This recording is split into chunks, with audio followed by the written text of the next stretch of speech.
Postecoglou to the Premier League. Nottingham Forest, of course, was so good last season, but clearly there were problems behind the scenes that led to the sacking of Nuno and the Australian returning to English football. Oggy, this is quite the story. Yeah, and it doesn't really make a lot of footballing sense for me because, you've got two coaches who are probably polar opposites of each other. Nuno's got Nottingham Forest into Europe this season by playing a very defensive, counter-attacking game, a lot of hard work, very organised. Whereas Hans Postecoglou is not the guy who has an organised defence. He likes a high press, he likes to play a high line. I just don't know how he's going to make it work at Nottingham Forest. Now, obviously, there's a connection there with the owner, Marinakis. They've certainly met before, and I think I won't say they're close, but they've certainly got a pre-existing relationship. So whether it's a case of Marinakis thinking that he wants to get this guy in, but it doesn't make a lot of sense. I just don't know how he's going to get the team that was so successful under Nuno playing one way, playing a totally different way, which wasn't as successful at Tottenham, by the way. So I don't know. It could end in tears, this one, I think. What do you think, Nathan? New manager bounce for Forest to get something from Arsenal? No, not necessarily, no. I don't think the bounce will be there from the changes Mark said, which is so different to the manager that came before. He brought out some of the most successful season a lot of those players have ever had so far. But I think he will offer something. I'd be surprised if he couldn't find a way to make some level of success with the players that he has. But let's be realistic. Going into the second year for Forest, having done so well last year, did we think they were going to be just as good this next season? I'm not 100% sure. And I think it would be misguided if we say, well, they've not done as well because there's a new manager in there. I think this year was always going to be a lot tougher. But I think they will have some sort of spark to it. And I think for Ange himself, even though he's been criticised as being this hard-headed guy that will never change his opinion, I think now maybe he will change it based upon the players that he has, because some of the things that he asked of his players previously, I don't think the players at Forest are suited profile-wise to be able to do that. So let's see how he goes. Well, we talked about it the other day, and exactly what Oggy was saying.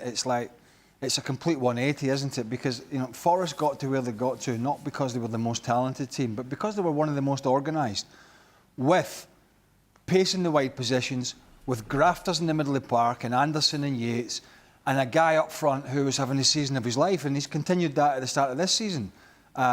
Wood up front. And that was the way they did it. And I couldn't see another way how they could have that success. I couldn't see them outplaying teams. I couldn't see them trying to pass it out of the back like others. And so I thought that would have... And Nuno Espirito Santo realised that why would I ask them to do that? Again, like Glasner at Crystal Palace, why would I ask them to do something that they're only going to make a mess of?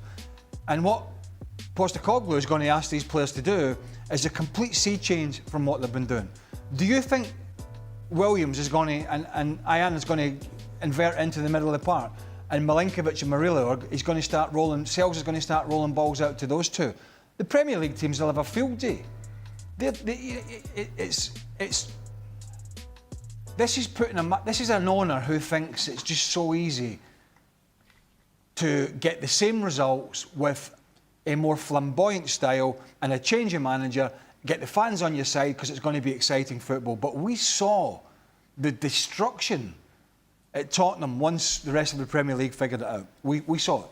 And when the dam burst, it couldn't stop. It couldn't stop. And yeah, they won the Europa League and they were a little bit more defensive. But they finished, I think, was it 17th, 16th or 17th in the Premier League, which is basically just a smidge off relegation. And that was with a much more talented side, albeit with some injuries, than he's going to be working with at Nottingham Forest. There was a more talented squad capable of doing what he wanted to do at Tottenham than there is at Nottingham Forest. So let's see what he tries to do and whether he continues down this sort of highway of exciting open football, because if he does, this could be a long old season for Forest. And once you start getting sucked down the table with bad results, as we saw last year, it is very difficult to get out of that rut. Just a reminder as we say goodbye to Mark and Nathan, both will be back on extra time answering. Have been training today without the injured Bukayo Saka.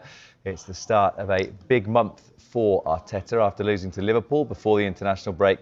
His side faced Manchester City and Newcastle in September, along with Champions League games. Well, despite the absence of key players, including Saka, William Saliba and Kai Havertz, there were some positives out on the pitch today.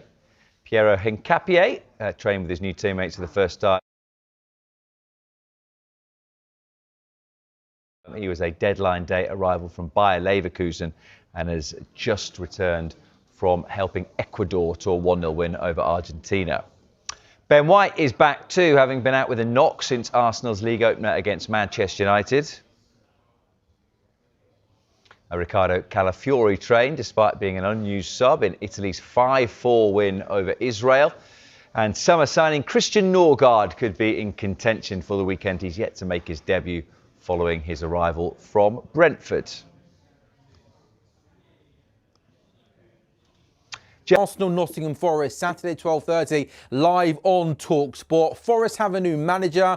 It's not Nuno, it's Ange. Postecoglou is back in North London at the Emirates as Nottingham Forest's new manager. Forest have lost 5 of their last 11 league matches and have not got a good record at Arsenal, losing their last 6 to a 19-2 aggregate score. Lee, what have you made of the last few days? And how has it impacted the bookies and the odds of Nottingham Forest? Yeah, it's been a crazy few days. I mean, it feels like we've been away for ages. So much has happened with the end of the transfer window and then obviously the managerial change here. Yeah, crazy. Forest are 7-1 at Arsenal. Now, I'm not saying that isn't a fair price. It just looks big on the face of the fact that Forest are capable, as you say, not usually against Arsenal, though. Arsenal 4-11, so very, very healthy favourites here. The draw is 19-5, so Arsenal, yeah, one of the biggest favourites you'll find over the weekend. What difference does the manager make? I mean, it's a weird one, isn't it? Because we talk about managerial bounces, but I don't know what you think and what you've heard, but it wasn't the players who were upset with Nuno. He had a great relationship with them. So it's not like you've lost the dressing room and suddenly you're going to get this bounce because someone else comes in. I always wonder what the players think, Sam, in these situations. If it's you and I in the changing room and we're playing for Forest, I know it's a bit of a stretch, but just imagine we're Premier League players. I get your point, Lee. One thing I would say, though, is I can't imagine the players were too happy when Steve Cooper moved on from Nottingham Forest. He did an amazing job there. Players weren't happy, fans weren't happy, but Nuno comes in, wins a few games, all of a sudden things look a little bit different. And of course, then fast forward, 18 months, 2 years, Nottingham Forest are playing in Europe. But no, I take your point. It's a completely strange situation. I think it's an absolute shame that the first Forest manager in 30 years to get them into Europe isn't going to be leading them out in Europe in a couple of weeks' time. But I've got to say, while I'm gutted for Nuno, I'm buzzing for the Premier League as a whole. And Postecoglou's 2-year reign at Tottenham was box office. On the pitch in terms of the way his Tottenham side play football, and off the pitch in terms of his press conferences, the way he spoke. So I'm fascinated about, is he going to change in terms of the way he speaks? Will he play the game a little bit more? And the style of football. Nottingham Forest, we know, were a counter-attacking team last season and had big success, good success doing that. Is Ange going to adapt? Will he have to be more adaptable? Or has Edu brought him in because Edu wants his team to play a little bit more progressive, expansive football? So it's going to be fascinating to see Arsenal Forest Saturday 12:30 live. Postecoglou's Spurs established a reputation for chaos, whereas Mikel Arteta's Arsenal have now adopted a more controlled approach, which oh so nearly earned them a hard-earned point away to champions Liverpool just before the international break. However, the North London Giants were undone by an astounding Dominic Szoboszlai free kick in the dying embers, which snapped their 100% record for the 2025-26 season and sparked renewed criticism over Arteta's perceived negative approach, even if the statistics told a different story. The Gunners registered more shots, more touches in the opposition box and more passes in the final third than the champions, but the only stat that truly mattered was the 1-0 scoreline to Liverpool, who are now 3 points clear of Arsenal at the summit of the standings. The Reds have a worse goal difference and do not take to the field again until Sunday, though, while second-placed Chelsea meet Brentford late on Saturday night, so victory for the hosts in the lunchtime kickoff will lift them back to the top for several hours at least. Arsenal have also gone a staggering 36 years without defeat versus Forest at home, last going down to their visitors at Highbury in 1989, while Arteta oversaw 3 wins and a draw against Postecoglou during his counterpart's time in charge of Tottenham. Conflicting claims have emerged over William Saliba's ankle injury, as reports from France have stated that the defender may be out for up to 4 weeks, although journalist Charles Watts has told Sports Mole that that timeframe may not be entirely accurate. Regardless, Saliba will surely make way for Christian Mosquera, who held his own at Anfield, for Saturday's encounter, although Ben White might also return from his knock to offer Arteta another defensive alternative. Christian Norgard joins White on the touch-and-go list due to his own minor issue, while Gabriel Jesus ACL, Kai Havertz knee, and Bukayo Saka hamstring will play no part in this encounter. The Gunners came through the international break unscathed, though, and Saturday will surely be the day that Ibaraki makes his first Arsenal start following Gabriel Martinelli's lackluster performance in Liverpool. As for the visitors, Postecoglou is already in a pickle at fullback owing to a recent injury to Ole Aina, who appeared to hurt his hamstring while playing for Nigeria against South Africa earlier this month.